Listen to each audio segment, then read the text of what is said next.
पैगंबर मोहम्मद सल्लल्लाहु अलैहि वसल्लम के जन्मदिन के शुभ अवसर पर आप सबको बहुत बहुत शुभकामनाएं। 1450 साल पहले पैगंबर मोहम्मद इस दुनिया में आए, ईश्वर के आखिरी दूत बनकर, सारे इंसानों के मार्गदर्शक बनकर।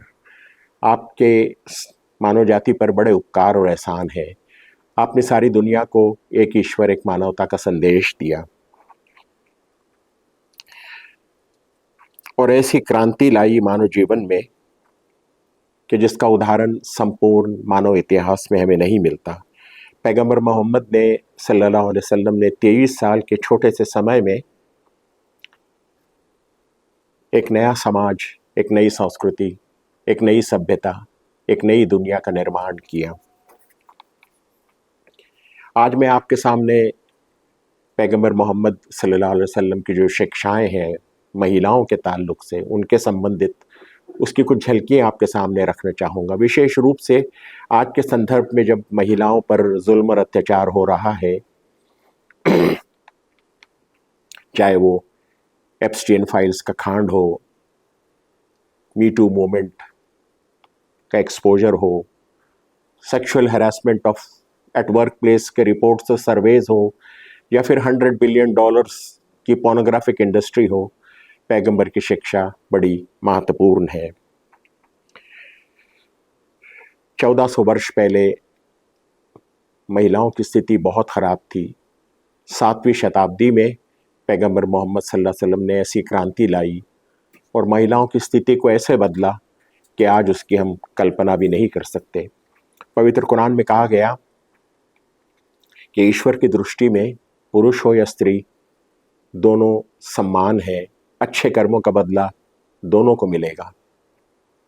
लिंग, जाति, धन, दौलत के आधार पर सम्मान नहीं मिलता, बल्कि सम्मान और आदर मिलता है तो सदाचार और अच्छे चरित्र के बुनियाद पर मिलता है।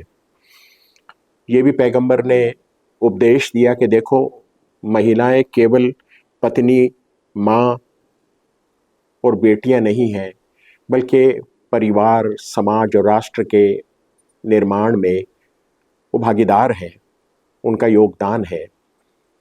पुरुष और स्त्री एक दूसरे के कॉम्पिटिटर्स नहीं हैं, बल्कि कॉम्प्लीमेंट्री रोल है उनका, और मिलजुल कर मानव कल्याण के लिए अपनी भूमिका वो निभाते हैं। पैगंबर मोहम्मद सल्लल्लाहु अलैहि वसल्लम ने कहा, धन्य है वो घर जिस घर में बेटी पैदा होती है। ईश्वर की दया और करुणा उस घर पर होती है, उस परिवार पर होती है।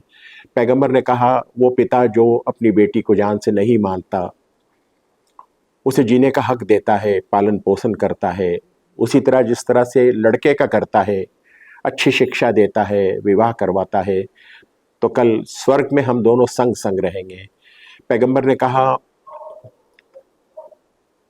लड़की का विवाह उस वक्त तक नहीं हो सकता जब तक वो उस रिश्ते को स्वीकार न कर ले, उसकी अनुमति न दे दे।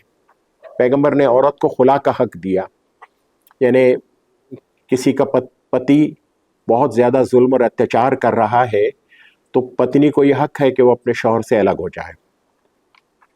पैगंबर ने विधवा को दोबारा शादी करने का अपनी मर्जी से अधिकार दिया। पैगंबर ने कहा कि औरत पर रोजी रोटी कमाना और घर का खर्चा चलाना इसकी जिम्मेदारी नहीं है, वो जिम्मेदारी तो मर्द की है। औरत जो कमाती है वो अपनी मर्जी की मालिक है, जिस तरह चाहे उसको खर्च करे। पैगंबर ने औरत को अपने रिश्तेदारों के, माता पिता के, पति के जायदाद में, संपत्ति में हिस्सा दिया, राइट ऑफ इनहेरिटेंस दिया। इसी तरह लड़के वाले जो लड़की वालों से डाउरी लेते हैं उसको पाप घोषित किया। उल्टा लड़की को यह हक दिया कि वो अपने होने वाले पति से महर ले, धन ले। बिना महर के निकाह असंभव है। इसी तरह जो व्यक्ति किसी औरत की इज्जत लूटे, बलात्कार करे, पैगंबर मोहम्मद सल्लल्लाहु अलैहि वसल्लम ने पवित्र कुरान के माध्यम से मौत की सज़ा का आदेश दिया। पैगंबर ने कहा, तुम में सबसे अच्छा इंसान वो है जो अपनी पत्नी के साथ अच्छा है। आपने कहा, माँ के चरणों के नीचे स्वर्ग है। माँ की सेवा के माध्यम से ही स्वर्ग प्राप्त हो सकती है। पैगंबर ने इस दुनिया से जाते जाते भी यही उपदेश दिया कि देखो, औरतों का ख्याल रखना, उनके साथ अच्छा स्वभाव करना, कल क़यामत में खुदा तुमको उनके बारे में पूछेगा। सच बात तो ये है कि पैगंबर मोहम्मद सल्लल्लाहु अलैहि वसल्लम ने महिलाओं को सुरक्षा दी, गरिमा दी, प्रतिष्ठा दी, समाज और सोसाइटी में एक ऊंचा और महत्वपूर्ण स्थान दिया। आज जो हमारी समस्याएं हैं, चाहे वो धोखा, लूटमार, चोरी, झूठ, भ्रष्टाचार, अमीरी और गरीबी का बढ़ता हुआ फासला, ऊंच नीच और जात पात के झगड़े, पर्यावरण का संकट, इन सब समस्याओं का समाधान पैगंबर की शिक्षा में हमें मिलता है।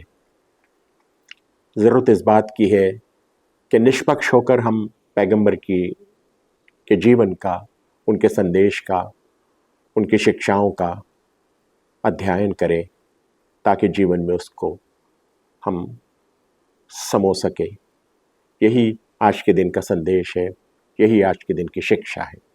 Thank you.